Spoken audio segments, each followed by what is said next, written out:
जहां हमारा नीम का पेड़ लगा हुआ है, यहाँ 9 देवियों के रहने का स्थान था।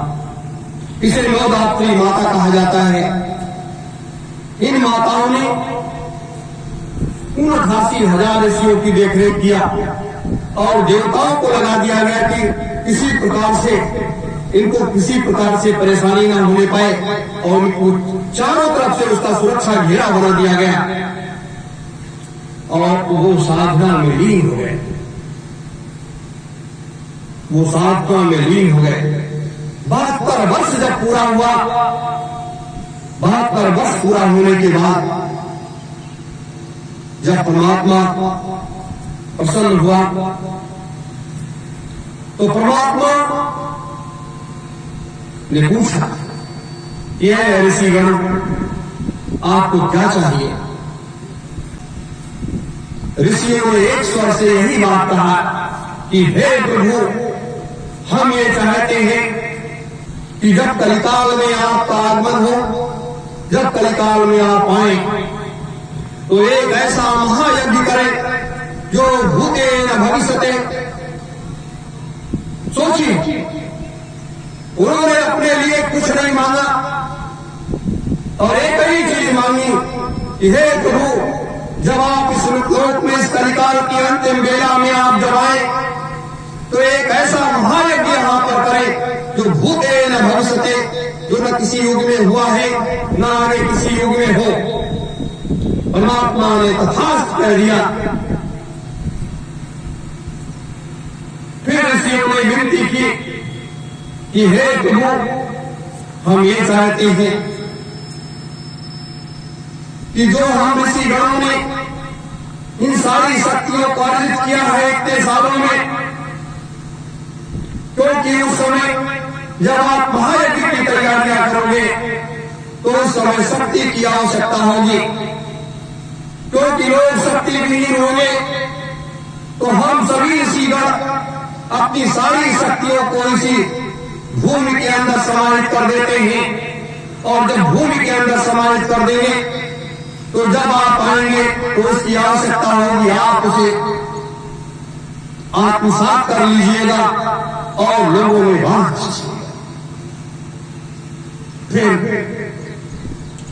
फिर परमात्मा ने तथास्तु कह दिया और हमारे 88,000 ऋषियों ने अपनी सारी शक्तियों को इसी पृथ्वी के अंदर समाहित कर दिया और समाहित करने के बाद आज गंगा माता गोमती को उसका सुरक्षा अधिकारी बना दिया कि जब तक ये कार्य परमात्मा न आ जाए तब तक आप इसे सुरक्षित रखना अपने पास और इसकी देखरेख करना। मेरे धर्म प्रेमी गुरु भाई बहनों, परमात्मा जो होता है, जिसको ये कार्य करना होता है, वो पूर्व से पहले से निर्धारित कर देता है। सारी योजनाएं उसका 10 लाख पहले से आगे से चलती है, पीछे से चलती है कि आगे क्या करना है, हमें आगे क्या होना है। इस तरीके से होता है, ऐसे नहीं हो जाता और ऐसे लोग व्यवस्था को बदल नहीं सकते, ऐसे लोग व्यवस्था को बदल नहीं सकते। इसकी बड़ी जोर शोर से तैयारियां होती है। मेरे धर्म प्रेमी गुरु भाई बहनों, तो सबसे पहले तो 88,000 ऋषियों की उस शक्ति को आत्मसात करने का सबसे बड़ी चीज, और उसके बाद जहां पर ये धर्म ध्वजा लगी हुई है, यहां पर एक बहुत बड़ा यज्ञ कुंड हुआ करता था, जहां पर 3 वर्षों तक 24 घंटे 3 वर्षों तक 24 घंटे एक ही बड़ा सा यज्ञ कुंड था और यहाँ पर ऋषिगण यज्ञ में आहुति लगाते थे। सबका समय निर्धारित था और उसी हिसाब से लोगों को मौका मिलता था। 3 वर्ष लग गए 88,000 ऋषियों को एक क्रम पूरा करने के लिए।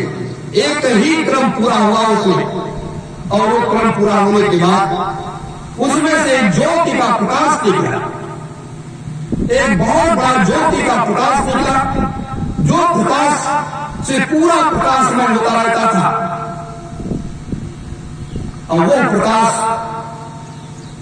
वो आसमान पर दिखाई देता था और उसके आसपास तमाम संत महात्मा ऋषि मुनि लोग आते थे, बैठते थे और साधना करते थे और सीधे लोग तीनों लोकों में पहुंच जाते थे। लोगों की साधना भी बनती थी और 3 लोक तक जाने का वो मार्ग खुल गया था। हमारे 88,000 ऋषियों ने तीनों लोकों तक जाने का वो मार्ग खोल दिया था। मेरे धर्म प्रेमी गुरु भाई बहनों, इन 7 तत्वों को समझने की जरूरत है। अगर आप इनको नहीं समझ पाओगे तो आप क्या कर सकते हो? और यही चीज हमारे जितने भी संत महात्मा लोग हैं, इसको कोई बता ही नहीं रहा। इसको कोई नहीं बता रहा है कि ये बिगड़ी हुई व्यवस्था ये सुधरेगी कैसे।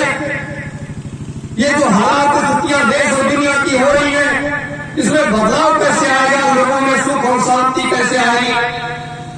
लोग कह रहे हैं चले आओ हमारे सत्संग को सुन लो और बस आप तो धन्य हो जाओगे। धन्य तो जब हो जाएंगे जब आप सबसे पहले अपने उद्धार का रास्ता खोद लो, तब हमारे उद्धार का मार्ग आप खोल पाओगे। ऐसे मेरे धर्म प्रेमी गुरु भाई बहनों, जब कलिकाल का एक दौर शुरू हुआ, मुगलिया सल्तनत जिसे कहते हैं, जब मुगलिया सल्तनत का साम्राज्य पूरे भारतवर्ष में फैला तो यहां के बारे में औरंगजेब को मालूम हुआ। वो बहुत क्रूर शासक था। उसको जब मालूम हुआ तो उसने यहां भी चढ़ाया। ये नीमसा, उस समय इसका नाम था न नीमसा था न नैमिषारण्य था, इसका नाम था नीमिषा। नीमसा पर उसने आदेश कर दिया जितने भी मंदिर हैं जो भी है सब ध्वस्त कर। लोग उसके सैनिक जुड़ गए। तमाम बड़े बड़े पेड़ थे जो महात्माओं के चिन्ह के वो थे, उनको भी कटवा दिया गया। तमाम मंदिर तोड़े गए, तमाम किया गया। लेकिन जब यहाँ के बारे में, जोत के बारे में उसे मालूम हुआ तो यहाँ पर तमाम जानवरों को काट काट करके उस यज्ञ कुंड में डाला जाने लगा। महीनों सालों ये क्रम चला, लेकिन यज्ञ की ज्योति न बुझी। यज्ञ की ज्योति जब न बुझी तो अपने भारतवर्ष में सबसे योग्य विद्वान जो माने जाते थे, वो काशी के विद्वान पंडित माने जाते थे, जो बहुत बड़े ज्योतिष के जानकार होते थे और योग्य लोग वहां रहते थे। उसने वहां से संपर्क कराया कि ये ज्योत कैसे बुझेगी।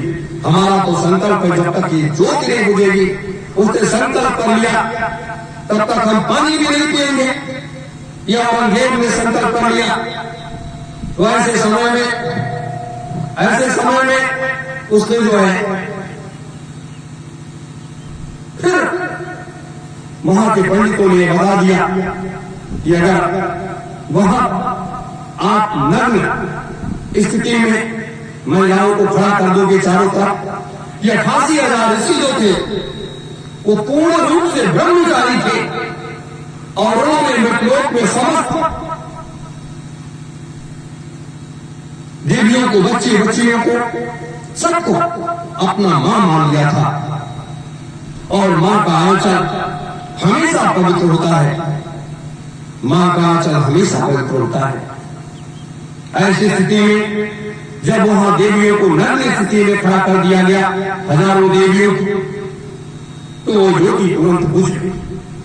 और जब तुरंत बुझ गई वो ज्योति, तब भी उसमें जो है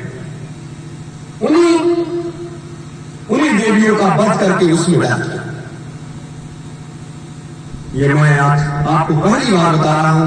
बहुत सी चीजें ऐसी हैं जो मैं बताना नहीं चाहता कि ये मृतलोक का एक क्रम जो है, क्या क्या हुआ यहाँ का और किस तरीके से क्या हुआ, कितने संघर्ष हुए। और उसके बाद महात्माओं ने इसको जगाया। बहुत से महात्मा आते थे, ये जंगल था, यहाँ बैठ करके अपनी साधना करते थे और साधना करने के बाद फिर वो चले जाते थे। फिर जब वो चले जाते थे तो इस तरीके से जाते आते अपना क्रम चलता रहा। हम आप यहाँ पहुंच गए तो उसी यज्ञ कुंड पर एक ध्वज लगा दिया। आप देखते हैं ध्वज फहरता, कल इसको बदला जाएगा कि हवा में काफी तूफान आया था, ये फट गया। तो जैसे जैसे ये ध्वज फहरता है, जैसे जैसे ये फहरता है, ये पूरे संसार को नचा रहा है, ये पूरे संसार को नचा रहा है। पूरे संसार की अर्थव्यवस्था चौपट हो गई, पूरी दुनिया कंगाल होती जा रही है।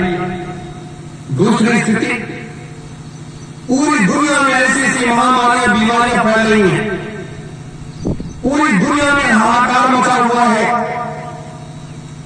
आने वाले समय में पूरी दुनिया में भुखमरी फैलने जा रही है।